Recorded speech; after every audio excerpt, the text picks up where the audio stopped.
A filosofia é um dos conhecimentos organizados em comum mais antigos da história das sociedades humanas. Filosofar é um ato que se confunde com a nossa existência como seres. Não houve sociedade humana sem filosofia. Dos antigos gregos, que fundaram nosso modo de pensar, aos contemporâneos que continuaram a se questionar sobre a realidade, pensamos, logo existimos, como afirmou René Descartes. E se estamos onde estamos, é porque pensamos, para o bem e para o mal também. Hoje em dia, porém, é bem comum ouvir por aí quando alguém viaja numa ideia ou quando conversam de um assunto mais sério, outra pessoa diz: "Nossa, filosofou." E esse aí não fala nada com nada, é um filósofo. Compartilhar frases no Facebook, fotos motivacionais no Instagram e alguns stories de autoajuda basta para ser filósofo. Filosofar virou unicamente sinônimo de textão. Todo mundo quer ser filósofo. Todo mundo pode ser filósofo. Não é à toa nem por um acaso que aberrações como o Olavo de Carvalho se autodenominaram filósofos. Basta uma rede social, alguns seguidores, uma disposição para escrever um texto mais ou menos bem feito que talvez ninguém leia e voa lá, filosofia. E não é à toa e nem por um acaso também que em governos autoritários a filosofia e outras humanidades sofram perseguições. Pensar e refletir pode ser como gasolina, movem a sociedade. E para esses, o povo unido é um perigo. Pode estudar filosofia? Pode, com dinheiro próprio. Claro, todo humano tem a capacidade de filosofar e é natural nós buscarmos as respostas e termos dúvidas constantes, mas isso sozinho não é filosofia. Então, Henri Bugalho, eu tenho uma pergunta. Se todo mundo é filósofo e até o Olavo de Carvalho se autodenominou filósofo, por que e para que filosofia? Filosofia já não envelheceu?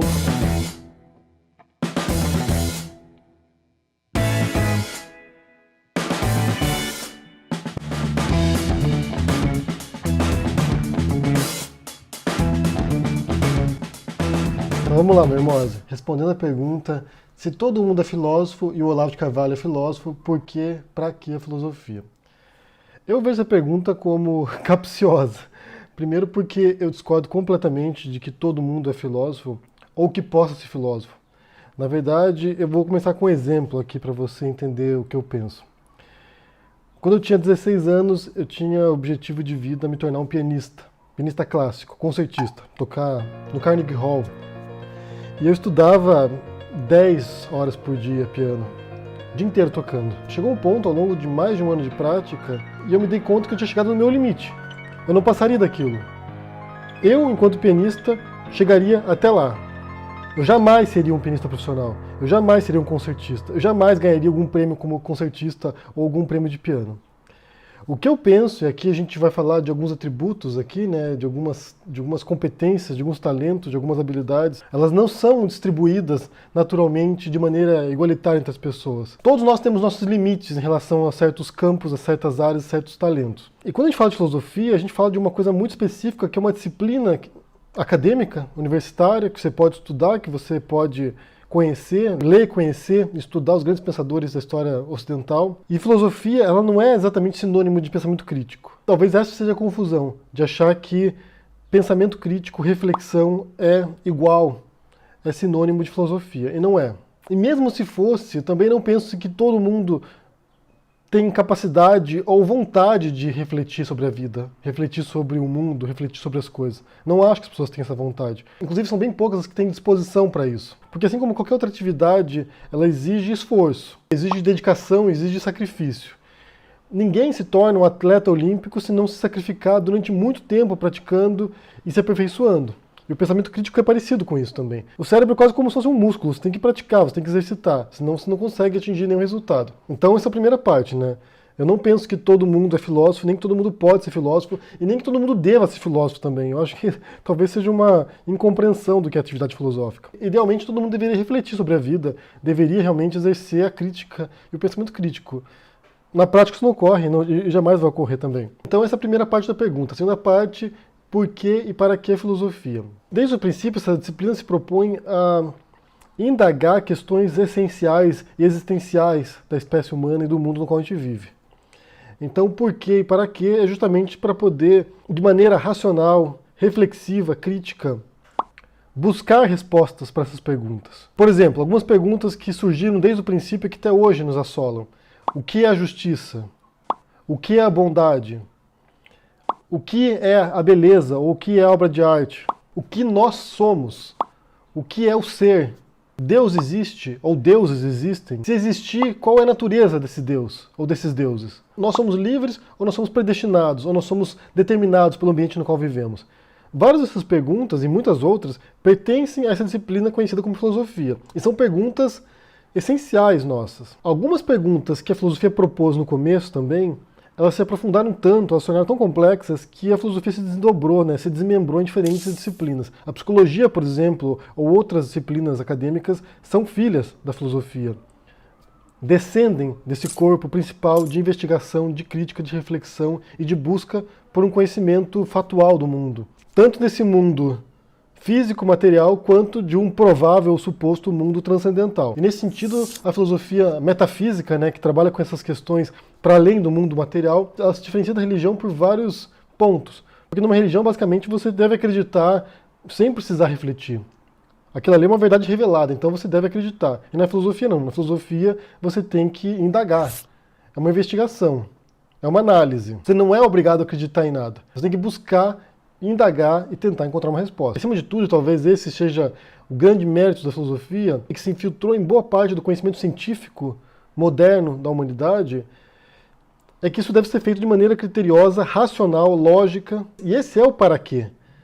Esse é o para quê da filosofia, de você encontrar essas respostas, que variam historicamente. Então você não tem uma resposta definitiva, obviamente, porque diferentes épocas abrem os horizontes de interpretação do mundo. E já por quê é um pouco mais complicado. Eu diria que porque a filosofia faz parte da nossa essência humana, de algum momento nos pararmos e nos indagarmos sobre as coisas. O filósofo Martin Heidegger, ele define a questão do ser, o que é o ser, a partir daquela criatura, daquele ente, daquele sujeito que seríamos nós, seres humanos, a partir daquele ente que indaga o próprio ser. Pois, segundo Heidegger, é o único ente que faz isso. Nenhum outro animal, até onde a gente saiba, faz filosofia e nenhum outro animal indaga o próprio ser deles. Então, filosofar é fazer esse mergulho no que nós somos. Mas, como eu disse, nem todo mundo faz isso, nem todo mundo quer fazer isso, nem todo mundo está disposto a fazer isso.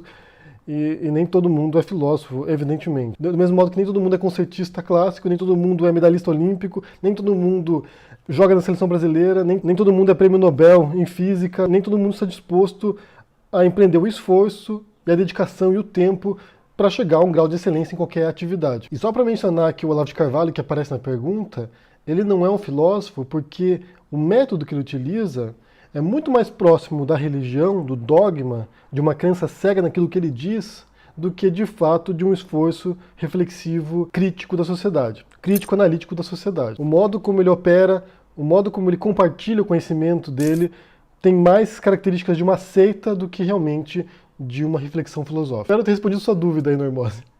Então é isso. Tchau. Acho que começou a ficar claro que sempre surgirão mais dúvidas do que respostas durante essa série, não é mesmo? Isso são fruto das boas indagações que estão aparecendo. E eu gostei muito da resposta do Henry. Valeu mesmo, de verdade. Mas e pra você? Pra que serve a filosofia? Como ela já mudou ou não a sua vida? Conta pra mim nos comentários. Vamos conversar e trocar experiências. Afinal de contas, nessa série já descobrimos, primeiro, a importância de falar com o outro, de dialogar com o diferente e de entender que a nossa língua tem diversos significados. Agora, vimos como é fundamental cultivar a dúvida, a indagação e a racionalidade, e o quanto é fundamental o esforço para se questionar perante a vida. Na sociedade em que vivemos, se identificar e ter a possibilidade de se questionar chega a ser um privilégio. Afinal de contas, somos uma pequena, minúscula coleção de memórias e histórias frente a uma gigante e opressiva estrutura chamada história. Se refletir e buscar identidade tem tudo a ver com representatividade, possibilidade de se encontrar nos outros. E a busca por se representar é o que vamos ver no próximo capítulo da nossa série. Quem será o convidado? E antes de acabar o vídeo, eu preciso dizer algumas coisas, então fica até o final do vídeo que pro algoritmo e pra mim isso é bem importante. Essa série, além da colaboração dos amigos produtores que vão vir aí pela frente, só aconteceu por causa do Catarse. e dos companheiros de financiamento coletivo que estão proporcionando tanta coisa e tanta mudança nesse canal. Se você puder ser um deles, clica aqui e dá uma olhada nisso depois. Se não, dá like, sininho, inscrição. Continua pelo canal, porque no domingo tem live com o próximo convidado.